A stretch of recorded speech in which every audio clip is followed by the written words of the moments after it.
গোপাল একবার গ্রামের মোড়ল হয়েছিল।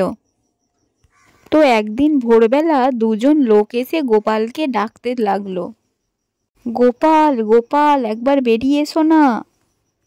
গোপাল তখন কোনো উত্তর না দিয়ে শুয়েই রইল। লোক দুটো এবার চিৎকার করে বলে উঠল, মোড়ল সাহেব মোড়ল সাহেব। এবারেও গোপাল কোনো উত্তর না দিয়ে মটকা মেরে শুয়ে থাকলে তার বউ তাকে উঠিয়ে বলে, কি ব্যাপার বলো তো তোমার? লোক দুটো সেই থেকে মোড়ল সাহেব করে চেঁচিয়ে মরছে, তুমি সাড়াই দিচ্ছ না।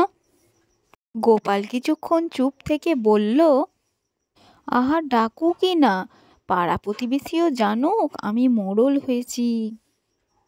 হ্যালো বন্ধুরা, কেমন লাগলো আজকের এই গল্পটি ভালো লাগে থাকলে একটা লাইক করে দেবে, আর হ্যাঁ প্লিজ চ্যানেলটিকে সাবস্ক্রাইব করে দিও। আবার আসছি একটা নতুন ভিডিও নিয়ে। আজকের মতন এই পর্যন্তই, টাটা।